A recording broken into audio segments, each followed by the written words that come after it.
Part 1, The Unease Begins.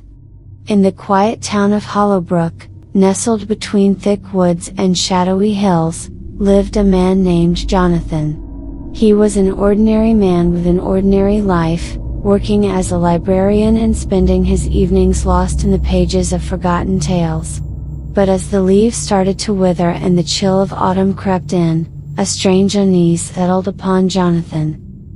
It began with vivid dreams, nightmarish visions of him transforming into a grotesque creature, his skin twisting into scales, his eyes glowing like molten gold.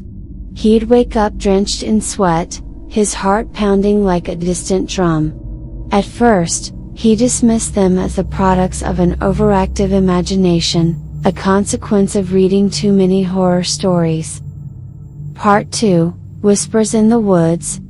One evening, as the sun dipped below the horizon, Jonathan decided to take a walk in the woods bordering the town. The trees stood like ancient sentinels, their branches creaking in the wind.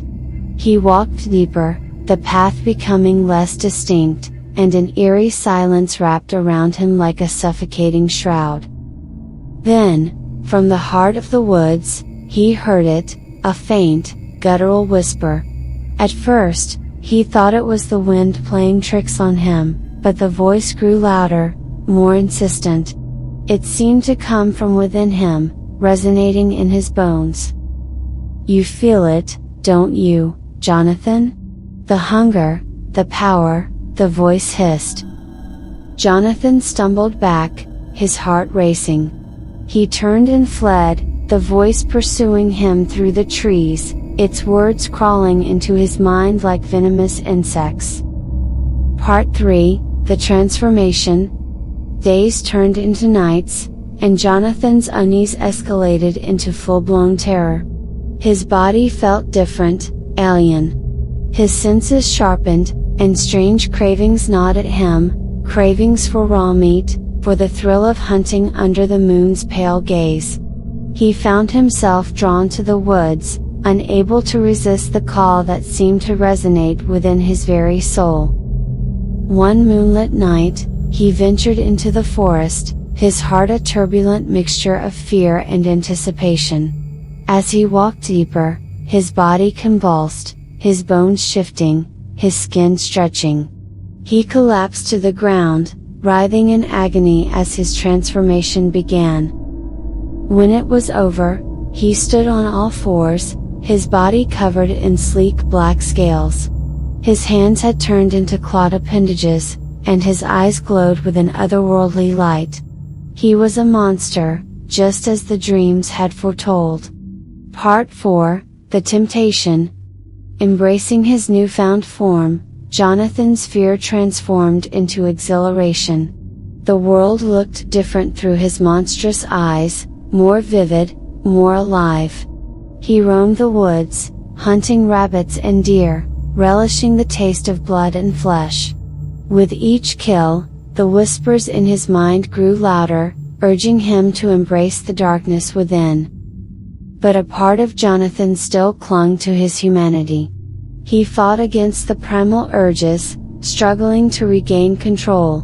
He sought answers, scouring old tomes and texts for any mention of the curse that had befallen him. And in the darkest corners of the library, he found it, a tale of an ancient pact with a malevolent entity that granted power in exchange for the soul. Part 5, The Confrontation. Armed with knowledge, Jonathan delved deeper into the woods, seeking the source of his affliction. He followed an invisible trail, guided by an unseen force. Eventually, he reached a clearing where a massive, gnarled tree stood. Its roots seemed to writhe like serpents, and its branches stretched towards the moon. "You cannot escape what you are, Jonathan," the voice echoed from within the tree. "Embrace it, and you shall be reborn in darkness." Jonathan knew he had to sever the tie to this malevolent force. With a mixture of fear and determination, he began to recite an incantation he had discovered. The ground trembled, the tree's roots lashing out like striking vipers. But he persisted, his voice growing stronger with each word. As the incantation reached its climax, a blinding light enveloped the clearing, and a cacophony of anguished screams echoed through the night. The tree withered and crumbled, its malevolent presence dissipating like smoke in the wind. Part 6, Redemption or Damnation. Jonathan's body trembled as he reverted to his human form. The forest fell silent, as if holding its breath.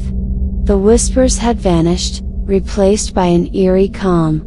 He staggered back to town, his mind awash with the horrors he had faced. Days turned into weeks, and Hollowbrook began to recover from the darkness that had lingered for years. The townspeople went about their lives, unaware of the nightmarish ordeal that had transpired in the heart of the woods. But Jonathan knew that the struggle was not over. The darkness within him had been quelled, but not extinguished. It was a constant battle, a reminder of the thin line between humanity and monstrosity.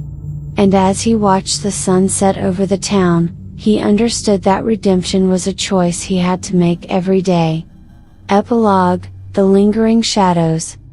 As the years passed, the memory of Jonathan's ordeal faded into legend. The library shelves once again filled with forgotten tales, and Hollowbrook regained its sense of normalcy. Yet, on certain nights when the moon hung low in the sky, whispers could still be heard, faint echoes of a darkness that had been vanquished, but not forgotten.